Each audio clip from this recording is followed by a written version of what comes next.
The cloud was a dream, but in 2026, it's a hostage situation. For over a decade, the industry mantra was cloud first. We were told that renting someone else's computer was the only way to scale without a massive team of sysadmins. We were told the cloud was cheaper, faster, and more secure, but the math has finally caught up with the marketing. Today, we're seeing a massive correction. It's called cloud repatriation, and it's the biggest vibe shift in tech since we all decided to pretend Kubernetes wasn't a nightmare. Welcome to the Tech Report. I'm your host. And today we're looking at why the smartest engineers on the planet are deleting their AWS accounts and bringing their silicon home. If you aren't paying attention to your egress fees, you're either a billionaire or a victim. Let's dive in. But back in my day, we used to get our dopamine hits from buying a physical server once and keeping it in a dusty closet like a forbidden pet. Nowadays, we rent a virtual slice of a server and pay Jeff Bezos for the privilege of breathing his air. According to the latest 2026 infrastructure reports, a staggering 86% of IT leaders are planning to move at least some workloads back to their own hardware this year. This isn't just a trend, it's a financial survival strategy. Exhibit A, Ahrefs. By choosing to own their hardware instead of renting it from AWS, they saved roughly $400 million over 3 years. What? That is not a typo. That is enough money to fund an entire R&D department for a decade, or buy enough Brian Johnson longevity supplements to live until the heat death of the universe. Then there is 37 Signals. David Heinemeier Hansson, the creator of Ruby on Rails, didn't just write a blog post. He deleted the account. Their AWS bill was sitting at a grotesque $3.2 million a year. After spending $600,000 on a rack of Dell servers, their annual spend plummeted. They saved $7 million over 5 years. Recouping that investment took less than 6 months. In what world is renting better than that? Only in a world where you're allergic to money. Why is this happening now? It comes down to 3 fatal traps. Trap 1, egress fees.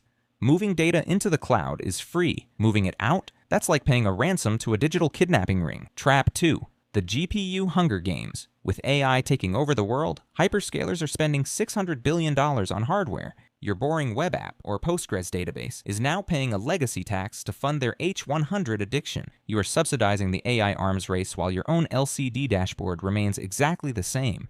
Trap 3, sovereignty. With new laws like the EU AI Act and DORA, if you don't own the hardware, you don't own the compliance. If the provider decides you're a bureaucratic risk, they pull the plug. Game over. You're back to using an abacus and a stone tablet. 100 seconds of bare metal. Go. When you use the cloud, you're paying for layers of abstraction. You pay for the hypervisor tax, the virtual machine overhead, and the noisy neighbor who's stealing your CPU cycles to mine Dogecoin. Bare metal means you rent or buy the physical machine. No virtualization, just raw. Unadulterated power. 10 years ago, managing your own servers was a DevOps nightmare.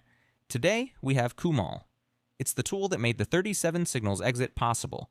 It uses Docker to deploy directly to any Linux box with a single command. It handles rolling restarts and load balancing automatically. Then there's Coolify. Think of it as an open-source, self-hosted version of Versal.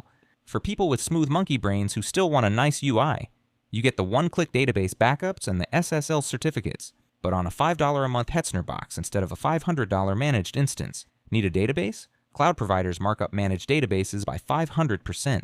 Running Postgres on your own hardware is 10 times faster because you aren't fighting over network-attached storage layers. The strategy for 2026 is simple. Use the cloud for your messy experiments. Use bare metal for the stuff that actually makes money. That's 100 seconds of code. The cloud is a playground, but bare metal is the factory. If you're a solo dev with zero DevOps skills, the cloud is a lazy tax you might be happy to pay. But once you hit scale, staying all in is a liability. The future is cloud smart. Are you joining the rebellion, or are you still paying rent to the hyperscale landlords? Let me know in the comments. This has been the Tech Report. Thanks for watching, and I will see you in the next one.